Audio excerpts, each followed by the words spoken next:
Bună, bine ai venit și mă bucur să te am aici alături de mine. Ce urmează în această conexiune este topicul de astăzi, este subiectul pe care îl vom aborda astăzi și am să încep direct cu acest tarot, verificând energia ta în această conexiune, ce simți tu acum conștient sau inconștient, unde ești tu în raport cu această legătură, ce reflectă prezența ta în această legătură.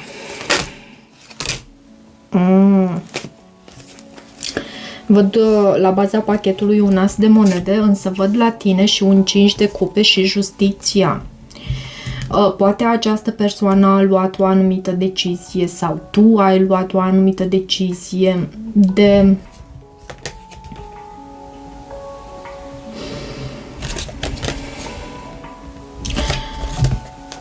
ce acest 5 de cupe mai întâi? De ce acest 5 de cupe? Simt să spun că ai luat o anumită da.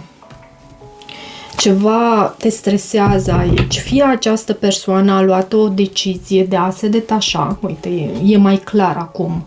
Chiar îmi e mult mai clar în ceea ce privește energia ta. Ceva te-a dezamăgit, ceva ți-a adus nopți nedormite, ți-a adus stres, îngrijorare și poate că ai luat o anumită decizie de a pleca. Asta văd la tine acum.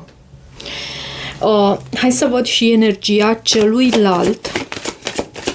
Unde se află această cealaltă persoană? Ce simte, ce gândește, cum percepe conexiunea? Cum se poziționează cealaltă persoană față de tine? Cum se poziționează cealaltă persoană față de această plecare a ta? Această detașare. Cu asul de monede și 8 de monede. Această persoană fie este foarte mult cu gândul la muncă și, de fapt, cred că nu e tocmai potrivit ceea ce am spus. Fie, voiam să spun,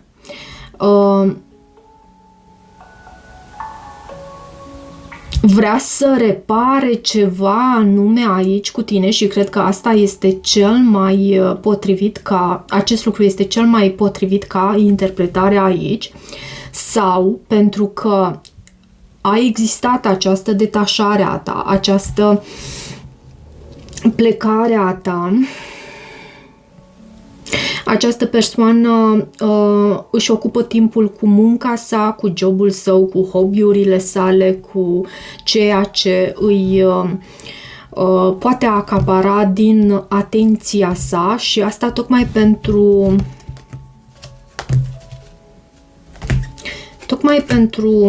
de ce? Pentru a uita. Văd 3-ul de spade, căutam răspunsul și nu vedeam cartea. Aici există o ofertă de dragoste din partea acestei persoane, posibil să existe chiar 2 persoane, văd 2 cavaleri, sau există atât emoție, atât sentiment, cât și pasiune aici. Și dorință de a manifesta din partea acestei persoane. Cam astfel se poziționează această persoană. Își dorește să manifeste aici. Magicianul este o energie extraordinar de frumoasă. Foarte mulți o interpretează ca fiind o energie a manipulării. Într-adevăr, în umbra sa, acest card poate reprezenta manipulare. Dar acest card, magicianul, astfel, în poziția sa normală, vorbește despre resursele acestei persoane de a acționa, determinarea pe care poate să o aibă, faptul că nu doar că are resurse, are și o anumită experiență și știe cum să le folosească pentru a obține ceea ce își dorește. Este o persoană extrem de abilă, acest magician, și un excelent manifestor. Hai să vedem legătura voastră actuală și dacă va mai fi necesar, vom clarifica și de o parte și de cealaltă. Care este dinamica principală dintre voi acum? Ce vă unește sau separă? Ce se întâmplă energetic între voi în prezent?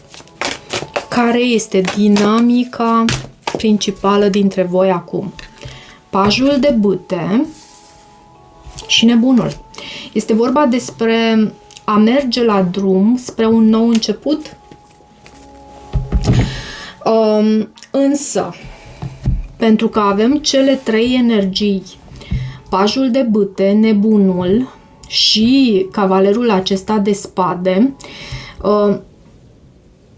îmi dă sentimentul și a unei oarecare nesăbuințe din partea unuia dintre voi și asta mă gândesc că vine din partea acestei persoane pentru că își dorește foarte mult să manifeste acel nou început cu tine și acest nou început îl avem aici pe masă, deci poate să existe și o oarecare nesăbuință, lucru pe care pe tine te determină să îți alegi independența și să nu accepți această ofertă. Amintește-ți că aici am primit la baza pachetului cavalerul de cupe, acea ofertă de dragoste pe care se pare că tu nu o accepți. Acea cupă, în dinamica actuală,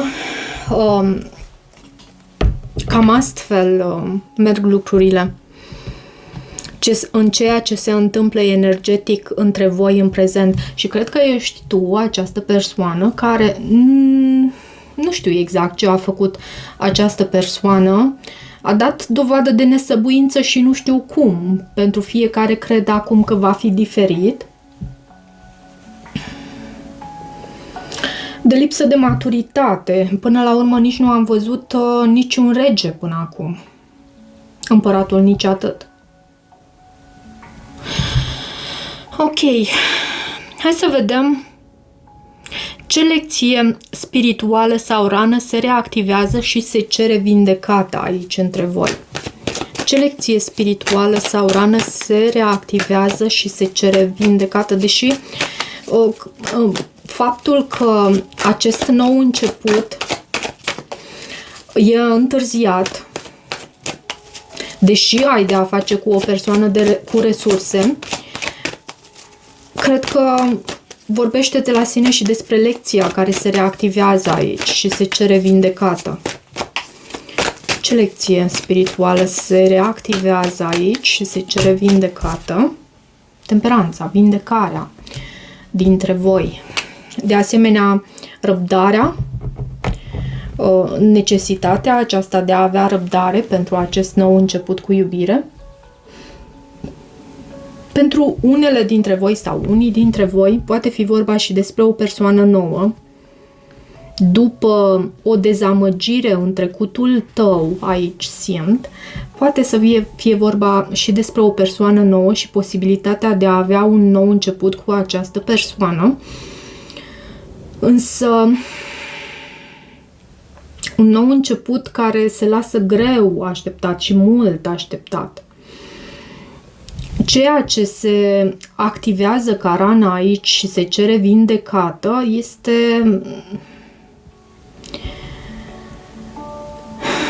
nevoia aceasta de a avea răbdare în tot acest proces de vindecare personală, în primul rând, și a conexiunii în al doilea rând. Hai să vedem și ce urmează între voi și mă gândesc foarte mult să las această citire pentru că am muncit din greu la citirile pentru flăcările gemene. Am avut și anumite mici impedimente și mă gândesc să las această citire ceva mai scurtuță. Hai să vedem ce urmează între voi pe termen scurt. Cum evoluează conexiunea în următoarea perioadă? Care este direcția în care merge această relație? Doi de cupe și cavalerul de spade.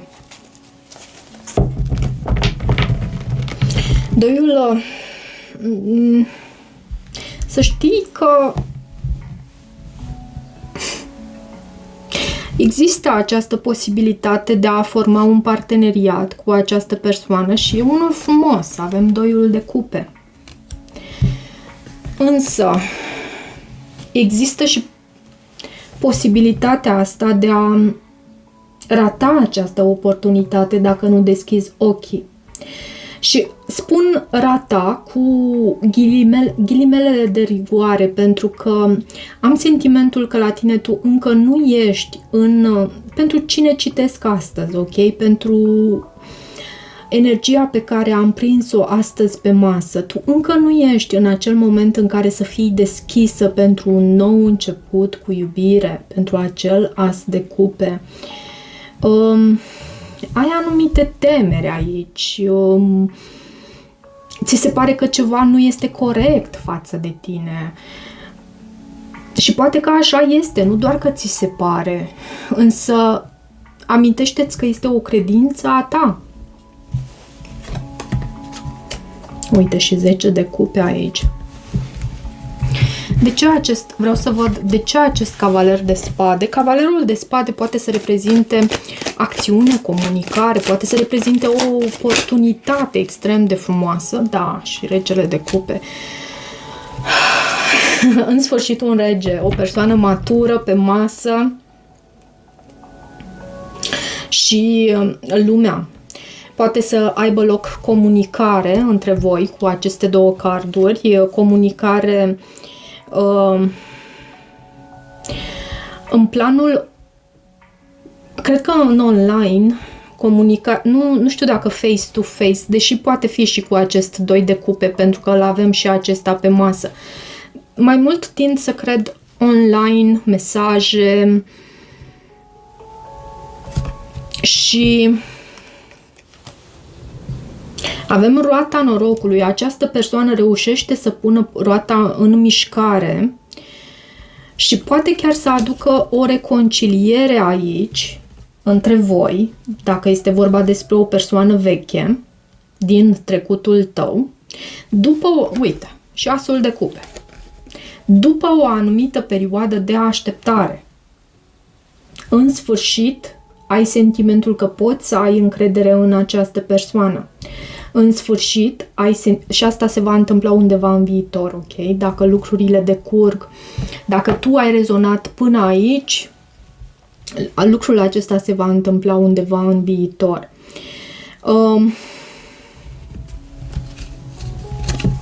În sfârșit, ai sentimentul că există expansiune, succes în această conexiune.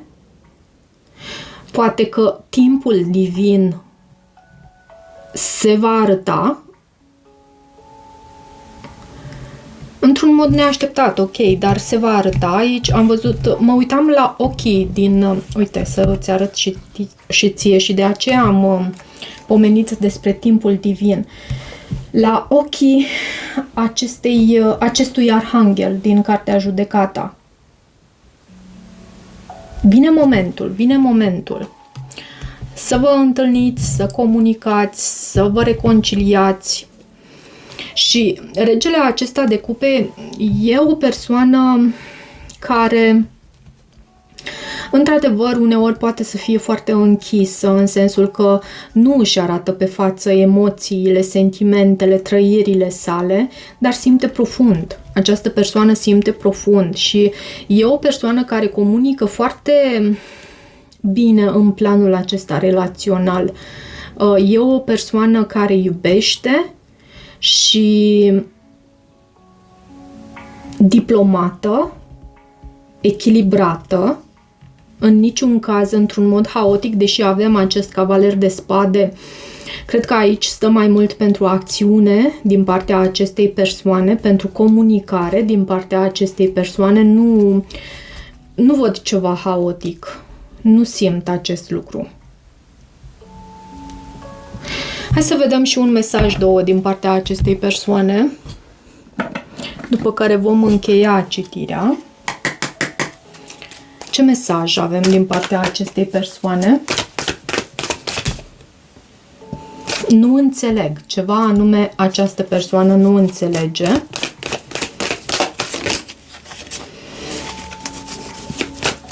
Ce este aici pentru sau din partea acestei persoane? Nu m-a așteptat, te rog. Să fi fost această persoană care a fost nevoită să plece, dar o văd că revine aici în viitor. Aceste sentimente mă macină pe interior.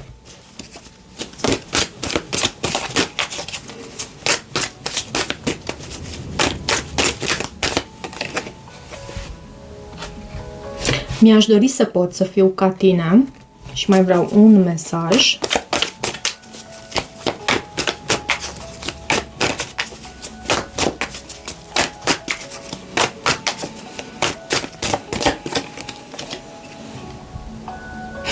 Mă vei părăsi precum au făcut-o ceilalți sau celelalte. Aici te las pe tine să citești tu. Ok. Cam atât pentru această citire, dragilor și dragelor. Dacă rezonați cu acest mesaj, nu uitați să vă abonați canalului, să mai treceți pe aici, să-mi lăsați o apreciere și un feedback al vostru. Pentru citiri private găsiți detalii în descrierea videoclipului. De asemenea, dacă vă doriți, puteți să deveniți membri ai canalului și cu această ocazie am să și mulțumesc celor care deja sunteți membri. Vă mulțumesc tuturor și toate bune!